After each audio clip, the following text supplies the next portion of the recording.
আসসালামু আলাইকুম ভিউয়ার্স, কেমন আছেন সবাই? আশা করি ভালো আছেন। আমিও ভালো ইনশাল্লাহ। ফারুস লার্নিং ইংলিশের পক্ষ থেকে সাদর সম্ভাষণ জানাচ্ছি ও সালাম জানাচ্ছি, বিশেষ করে আমার ছাত্রছাত্রীবৃন্দ এবং জব সিকার্স যারা আছেন।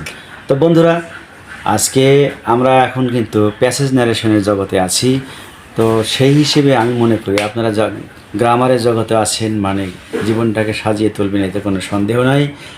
আর সেই প্রত্যাশা নিয়েই আজকে শুরু করতে সবচাইতে সহজ এবং প্রাঞ্জল আলোচনা নিয়ে আপনাদের সামনে উপস্থিত হয়েছি, যাতে আপনার বিষয়টি আয়ত্তে আসে। আশা করি আপনি শতভাগ সফল হবেন, সেই প্রত্যাশা নিয়ে আজকে শুরু করতে যাচ্ছি। তার আগে ভিডিওতে নতুন হয়ে থাকলে পাশে থাকা বেল আইকন চেপে সাবস্ক্রাইব করুন, লাইক শেয়ার কমেন্ট করে আমাদের সাথেই থাকুন। তো আর কথা নয় বন্ধুরা, দেখতে পাচ্ছি আজকে প্যাসেজ ন্যারেশন, তাই না? আমরা দেখতে পাচ্ছি প্যাসেজ ন্যারেশন। কিন্তু প্যাসেজ ন্যারেশনের মধ্যে আমরা আগে দেখে নেই এই মূল আলোচনা কোনটুকু। হাউ আর ইউ, কে বলল, এটা একটা। And said the man very well, opening the door the lady smiled. Is here any problem? No, sit down please. এই ছোট্ট একটা কথা, এটাকে আমরা ভেঙে ভেঙে এখানে এত বড় বানিয়েছি। তাইলে দেখি কীভাবে ভেঙে ভেঙে বড় করা যায়। তাহলে আমাদের মনে রাখতে হবে, প্যাসেজ ন্যারেশনের মধ্যে সবচেয়ে বড় বাহাদুরি হলো আগে আপনি subject verb object find out করতে পারেন কি না। তার আগে কি করতে হবে, আগে দেখতে হবে কয়টা স্পিচ আছে। এই কয়টা স্পিচ, এখানে এটা একটা স্পিচ, হাউ আর ইউ, এটা একটা স্পিচ। ভেরি ওয়েল শেষ হয় না, কারণ এখানে ইনভার্টেড কমা নেই। ভেরি ওয়েল ওপেনিং দি ডোর, বাস। এখন এটা একটা স্পিচ, তাহলে একটা স্পিচ গেল, এটা দুইটা মিলে একটা।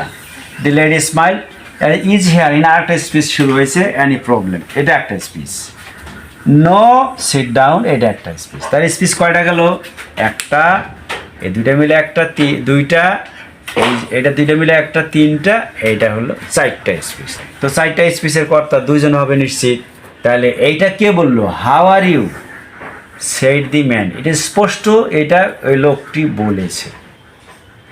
আচ্ছা, very well opening the door, এটা কে বললো?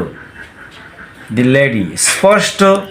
তাহলে এটা এইটুকু লেডি বলেছে, এটা ম্যান বলে। একজন জিজ্ঞেস কর, একজন এই তো হয় সাধারণত কথার মধ্যে। তাহলে ম্যান জিজ্ঞেস করছে, এই নিয়ে উত্তর দিয়েছে।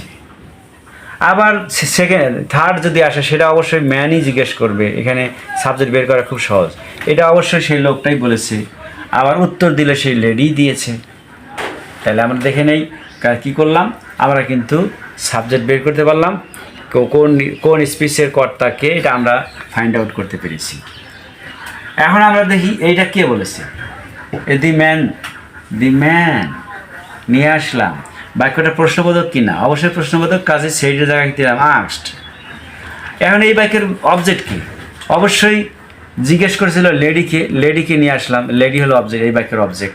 এই যে অবজেক্ট নিয়ে আসলাম, বাস, কথা শেষ। আরও কথা এখানে কি, এটা এটা ইন্টারোগেটিভ। ইন্টারোগেটিভ করতে গেলে কি করা লাগবে? অবশ্যই ইন্টারোগেটিভের কথা খেয়াল রাখতে হবে। এটা কি প্রশ্ন, এটা কি ডাব্লিউএস কোশ্চেন কিনা? অবশ্যই ডাব্লিউএস কোশ্চেন। এই যে ডাব্লিউএস ওয়ার্ড এখানে আসেই, ডাব্লিউএস কোশ্চেন, ডাব্লিউএস ওয়ার্ডটা হুবহু আসে, এই যে আসলো। এখন আসলে সাবজেক্ট, এর বাক্যের সাবজেক্ট কে? Second person. Subject second person কাকে ফলো করে? সেকেন্ড পার্সন ফলো করে অবজেক্টকে। তাহলে এই বাক্যের অবজেক্ট কে? দি লেডি, বাস, অবজেক্টটা লেডি। এটা ম্যান হলো সাবজেক্ট, আস হলো ভার্ব, এই বাক্যের অবজেক্ট হলো লেডি। তাহলে সেকেন্ড পার্সন অবজেক্টকে ফলো করলো, লেডি লিখলাম, বাস। এখন সরাসরি এই হাউ নিয়ে আসলাম, কারণ ইন্টারোগেটিভ, বিশেষ করে ডাব্লিউএস ওয়ার্ড আসলাম। এখন আবার এই ইউ, লেডি, সেকেন্ড পার্সন অবজেক্টকে ফলো করলো, কাজে যে শি, এই লেডির শি এখানে আসলো সাবজেক্ট হিসেবে। এখন ভার্বের ওয়াজ আছে, ওয়াজ টেন্স অনুযায়ী থার্ড পার্সন সিঙ্গুলার নাম্বার সাথে এস হয়, ওয়াজ হয়। আচ্ছা, দেখে নিলাম। এখন এটা কিন্তু শেষ। বন্ধুরা, একটা কৌশল মনে রাখবেন, যে অংশটুকু শেষ হয়ে যাবে আপনি প্রশ্নপত্রের মধ্যে পেন্সিল দিয়ে এভাবে দাগ দিয়ে কাটা দিয়ে নেবেন। তাহলে কি হবে, আপনার জন্য আর সমস্যা সৃষ্টি হবে না। দৃষ্টি এখানে আর যাবে না। দৃষ্টি এখানে না গেলে কিন্তু আপনার ঝামেলা কমে যাচ্ছে। সামনে কোথায় আছে এই অংশটা এখন দেখবো। বাহ, চমৎকারভাবে এখন দেখে নিলাম। ভেরি ওয়েল, সেই এই অংশটা কি উত্তর কিন্তু দিয়েছে কে? লেডি। ভেরি ওয়েল, খুব ভালো আছি বা খুব ভালো, তার মানে আমি কেমন আছি সেটা, আমি ভালো আছি, এইটা কিন্তু একটা পূর্ণ বাক্যের সংক্ষিপ্ত রূপ। তাহলে কে কে বললো? লেডি বললো। কি অবস্থায় বলেছে? ওপেনিং দি ডোর। এই যে এইখানে আইনজি সহকারে আছে, এই অংশটুকু কিন্তু সে কি অবস্থায় বলেছে? দরজাটা খুলতেছিল আর বলতেছিল খুব ভালো আছি, খোলা অবস্থায় বলতেছিল।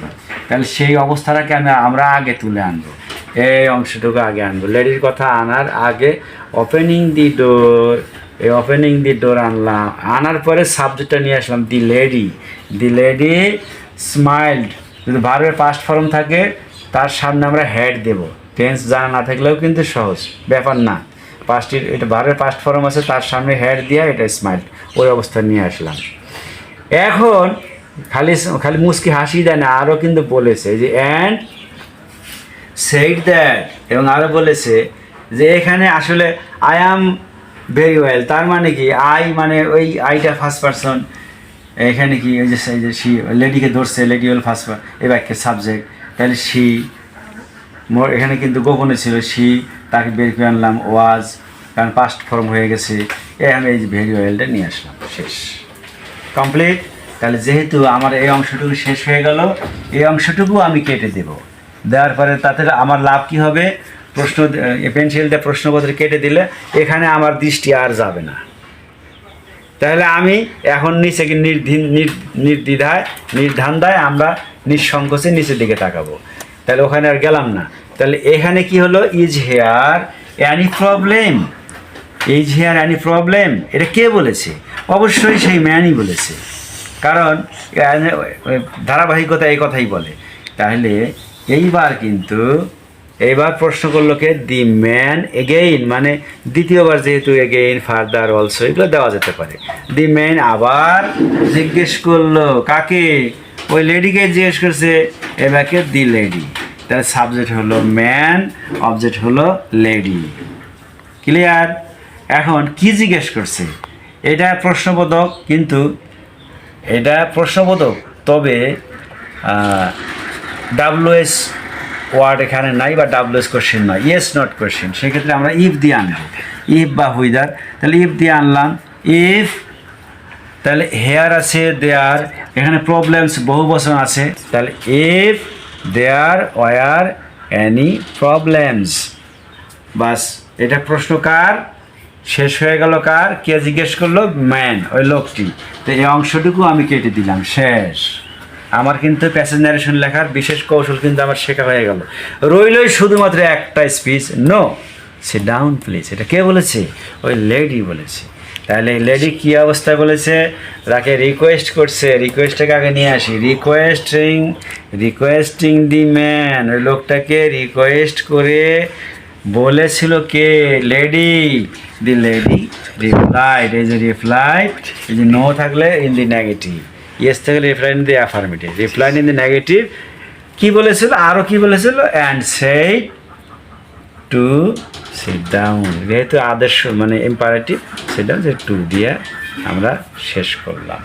তো চমৎকারভাবে বন্ধুরা আমরা প্যাসেজ ন্যারেশনটা আজকের প্যাসেজ ন্যারেশনের পর্বটা অত্যন্ত চমৎকারভাবে, বিশেষ করে আমার মনে হচ্ছে এমন কোনো দুর্বল ছাত্র নাই যারা পারবে না।